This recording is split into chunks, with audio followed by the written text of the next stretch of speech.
बिस्मिल्लाहिर्रहमानिर्रहीम। अस्सलाम वालेकुम काशकार भाइयों, आज का जो टॉपिक है ये मूली की काश्त के बारे में है। तो सबसे पहले अच्छी तरीके ज़मीन को तैयार कर लें, ज़मीन को नरम और भुरभुरा तैयार करें। लेकिन एक चीज़ का ख्याल रखें कि आपने ज़मीन को लेज़र लेवल ज़रूर करना है, क्योंकि कोई भी फसल लेज़र लेवल के बगैर अगर काश्त करते हैं तो उसकी पैदावार मुतासर होती है, आपका खाद पानी ज़ाया होता है। तो लिहाजा ज़मीन को लेज़र लेवल ज़रूर करवा लें। तो इसका तरीका काश ये है, इसको दो तरीक़ों से काश्त किया जा सकता है। एक तो ये है कि खेली निकाल कर उसके ऊपर चोपे लगा दिए जाएँ, और दूसरा तरीका है कि बीज को छटा करके खेलियां निकाल दी जाएं। तो ये दो तरीकों से काश्त की जा सकती है। तो अगर आप छट्टे से काश्त करते हैं तो आपका 3 से 3.5 किलो बीज इस्तेमाल होगा, और अगर आप चौपे से इस्तेमाल करते हैं तो 2 किलोग्राम इसके लिए बीज इस्तेमाल होगा। तो इसके लिए अकसाम है, हाइब्रिड अकसाम काश्त करें। 1 सितंबर से लेकर अगर 15 सितंबर तक अगर आप काश्त करते हैं तो इसके लिए हाइब्रिड मूली बहुत ज़्यादा कामयाब है। इसका साइज़ बहुत लंबा होता है और बेहतरीन फाइन किस्म की मूली तैयार होती है।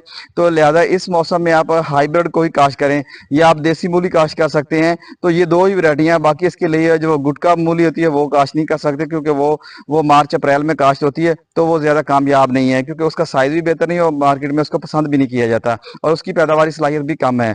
तो जो हाइब्रिड की पैदावारी सलाहियत है ये तकरीबन 20 टन से लेकर 25 टन होती है। यानी ऐसे कह सकते हैं आप 500 मन से लेकर 650 मन तक इसकी पैदावारी सलाहियत है, और ये पैदावार दे सकती है।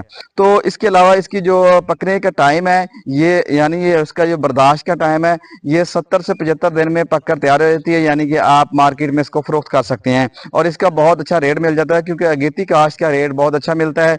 और दूसरा फायदा आपको ये भी होगा कि अगर आप गंदम काश्त करना चाहते हैं तो मूली काश्त करने के बाद गंदम भी काश्त कर सकते हैं। तो मूली को बहुत ज्यादा खादों की जरूरत नहीं होती। सिर्फ बिजाई के बाद जब ये 15-20 दिन की हो जाए तो एक बोरी नाइट्रोफास ही काफी होती है। इसके लिए बहुत ज्यादा खादों का इस्तेमाल जरूरी नहीं है, क्योंकि आप बहुत ज्यादा खादें इस्तेमाल करेंगे तो मूली की अच्छी पैदावार नहीं मिलेगी, बल्कि ये गल सड़ जाएगी। तो लिहाजा मूली को सिर्फ एक बोरी नाइट्रोफास काफी होती है, इसके अलावा ज्यादा खादों की इसकी जरूरत नहीं होती।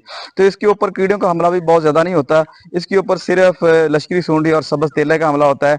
तो लश्करी सूंडी के लिए सीगा पेस्ट क्लियर 400 ml फी एकड़ के हिसाब से आप स्प्रे करवा लें। अगर आप महंगा स्प्रे करना चाहते हैं तो कोराजिन करवा सकते हैं या वाइगो करवा सकते हैं। तो सब्ज तेले के लिए डनाइटोफिरान या नाइट्रोन पैरम का इस्तेमाल करें। तो नाइट्रोन पैरम का एक पैकेट जो 50 ग्राम का होता है ये काफ़ी होता है। अगर डनाइटोफिरान इस्तेमाल करते हैं तो वो 75 ml काफ़ी होगा।